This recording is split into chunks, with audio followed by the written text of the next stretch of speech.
दोस्तों, तारीख के पन्ने एक ऐसी कहानी छुपाए बैठे हैं जहां एक मलिका का दिल बदल गया। एक मलिका जो रोशनी को माबूद समझती थी, लेकिन एक पैगंबर की दावत ने उसके हर यकीन को हिला दिया। सवाल ये है, कैसे एक पैगंबर ने उस मलिका को असल नूर तक पहुंचा दिया। जानेंगे आज की इस वीडियो में इन्हीं सवालों के जवाब। लेकिन उससे पहले आपसे एक रिक्वेस्ट है कि वीडियो एंड तक जरूर देखें। दोस्तों, हजारों साल पहले यमन के शहर साबा में एक कौम रहती थी। लंबी हरियाली, लहलहाती फसलें, सोने चांदी का जखीरे, सब कुछ था। और उनकी रानी थी मलिका बिल्किस, एक अकेली औरत, अक्लमंद और ताकतवर हुक्मरान। लेकिन एक खता, वो कौम एक आसमानी रोशनी को माबूद समझकर उसके आगे सजदा करती थी। उस वक्त दुनिया की सबसे अजीम सल्तनत थी, यानी हजरत सुलेमान अलैहिस्सलाम की। अल्लाह ने उन्हें इंसान, जिन, हवा और परिंदों पर हुकूमत दी थी। उनका दरबार दुनिया का सबसे अजीम दरबार था। एक दिन जब सब मखलूक उनके सामने हाजिर हुई, उनका चहीता परिंदा यानी हुदहुद गायब था। सुलेमान अलैहिस्सलाम ने फरमाया, अगर वो बजा न लाया तो सख्त सजा मिलेगी।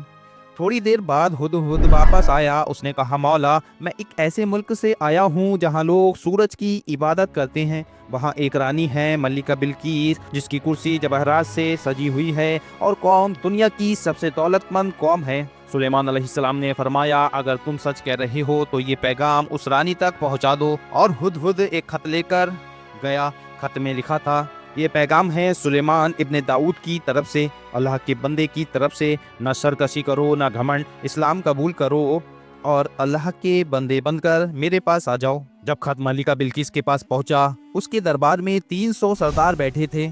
उन्होंने गुस्से में आकर कहा, ये हमारी तौहीन है, हम जंग करेंगे। मगर बिल्किस अक्लमंद थी। उसने कहा, रुको, ये पैगाम किसी आम बादशाह का नहीं, ये जरूर किसी अल्लाह के नबी का है। फिर उसने एक फैसला लिया। उसने सोचा, अगर ये सच में नबी हैं तो तोहफा कबूल नहीं करेंगे। और उसने सोना, जवाहर और अपनी कीमती दौलत हजरत सुलेमान अलैहिस्सलाम की तरफ भेज दी। लेकिन जब वो तोहफा पहुंचा, सुलेमान अलैहिस्सलाम ने कहा, अल्लाह ने मुझे तुमसे ज्यादा दिया है, तुम्हारे तोहफे तुम्हें मुबारक हों। अपनी रानी से कहना, अगर वो फरमान बरदार बनकर ना आई तो मैं ऐसा लश्कर लेकर आऊंगा जो तुम्हारी धरती को मिटा देगा। दोस्तों, बिल्किस का दिल हिल गया। उसने समझ लिया कि ये असल में अल्लाह के नबी हैं और उसने तय किया, मैं खुद सुलेमान अलैहिस्सलाम के दरबार जाऊंगी। मगर सुलेमान अलैहिस्सलाम ने अपने दरबार में कहा, कौन है जो उसके आने से पहले उसका तख्त मेरे पास ला दे।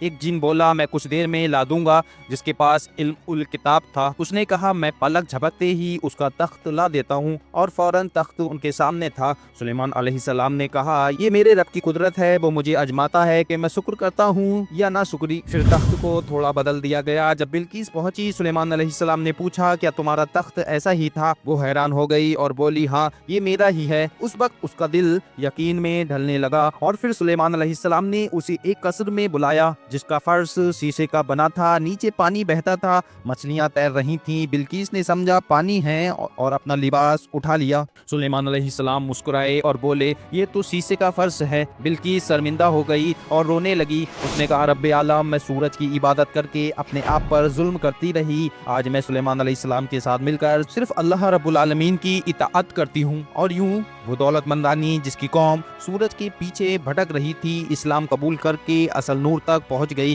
दोस्तों, ये कहानी हमें ये सबक देती है कि दुनिया की दौलत, सोना, कुर्सी और शान और शौकत सब मिट जाता है। जो बाकी रहता है वो है अल्लाह की इताअत और उसका शुक्र। दोस्तों, अगर आपको ये वीडियो पसंद आई हो तो वीडियो को लाइक करें, चैनल को सब्सक्राइब करके बेल आइकन प्रेस कर दें।